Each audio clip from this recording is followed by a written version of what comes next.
Hello दोस्तों, हमें एक फ्रेंड ने पूछा था, कमेंट किया था। वो बोल रहे थे कि एयर कंडीशनर में जो कंप्रेसर रहता है, कंप्रेसर का ऑयल जो रहता है कितना घंटा के बाद चेंज करना चाहिए, या कितना महीना कितना दिन के बाद चेंज करना चाहिए, कब चेंज करना चाहिए।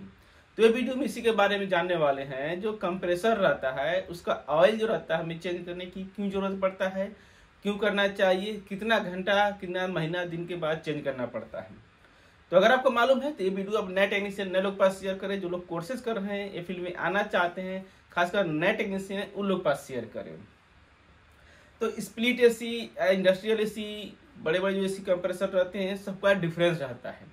नॉर्मल जब का स्प्लिट विंडो जो रहता है एसी रहता है, इसका कंप्रेसर जो रहता है फिक्स रहता है। कंप्रेसर जो रहता है फिक्स रहता है, सील टाइप रहता है। इसके अंदर जो ऑयल रहता है ये भी कंपनी से डालकर ही आता है, फिक्स आता है। इसका ऑयल जो नॉर्मली खत्म नहीं होता है। बेसिक इसका ऑयल कब खत्म होता है, जब एसी आपका कहीं लीक हो गया है, या फिर कंप्रेसर का जो मैकेनिकल पार्ट रहता है खराब हो गया है। तो टाइम में क्या होता है, ऑयल फेंक देता है, कंडेंसर में पाइपलाइन में चला जाता है, वो टाइम में कम हो जाता है। लेकिन जब आपका कंप्रेसर का मैकेनिकल पार्ट्स खराब हो गया है, तो टाइम में अगर कंप्रेसर या फिर फेंक दिया है, या फिर तो हमें कंप्रेसर चेंज ही करना पड़ेगा, रिपेयर करना ही पड़ेगा। तो टाइम में ही हम ऑयल डाल देंगे, वाला मैटर है। या फिर हो गया आपका कंप्रेसर लीक हो गया है। कंप्रेसर कई बार होता है कंप्रेसर बॉडी से हो गया या पाइपलाइन से हो गया, कहीं से गैस लीक हो गया है।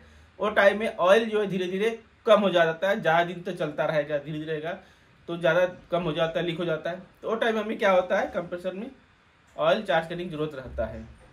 या फिर हो जाता है जो बड़े बड़े एसी रहते हैं, HVAC, सेंट्रल एसी, चिलर रहते हैं, वो टाइम में हो सकता रहेगा। तो उसका भी कंप्रेसर रिपेयरेबल रहता है। उसमें जो आपका नॉर्मली 10,000 घंटा से लेकर के 20,000 घंटा तक का कंप्रेसर का टाइमिंग रहता है। उतना टाइमिंग चलने के बाद आप कंप्रेसर का ऑयल चेंज कर सकते रहेंगे, या चेंज करना पड़ता है। या फिर कंप्रेसर का जो ऑयल है उसका कलर जो रहता है ब्राउन आ गया है, कुछ जला हुआ दिख रहा है, कलर उसका चेंज हो गया है, लाल हो गया है, वो टाइम में कंप्रेसर का ऑयल चेंज करते हैं। बेसिस का कोई हावर्स नहीं है, लेकिन जो बड़े एसी, इंडस्ट्रियल एसी रहते हैं, चिलर रहते हैं, बड़े बड़े कंप्रेसर रहते हैं, उसका जो रहता है बेसिक आपका 10,000 घंटा से 20,000 घंटा के नियर बाई में चेंज किया जाता है। नॉर्मली उसका ओवरहालिंग होता है, सर्विसिंग होता है, वो टाइम में कंप्रेसर चेंज किया जाता है। कंप्रेसर का ऑयल भी साथ में उसका चेंज किया जाता है, या कंप्रेसर ओवरहालिंग रिपेयर किया जाता है। ये चीज हो गया है। या फिर हो गया नॉर्मली जो बड़े बड़े एसी हैं उसमें 3 साल से 5 साल के बीच में कभी भी करते हैं। जो नॉर्मल एसी रहते हैं या फिर बड़े एसी रहते हैं या फिर सेमी सील कंप्रेसर है, तो उसमें भी देखा जाता है कंप्रेसर का ऑयल जो रहता है कैसा लुब्रिकेशन उसका सही है।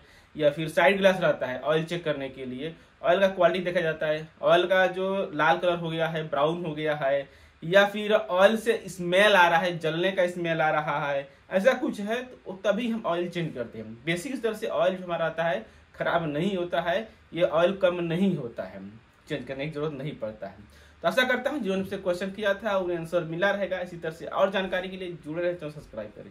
ये वीडियो फीडबैक दीजिए, कोई जानकारी मिला या नहीं मिला, आगे क्या चीज़ के बारे में और जानना देखना चाहते हैं, कमेंट करके बताएं। तो आज आपका दिन शुभ हो। Thank you for watching.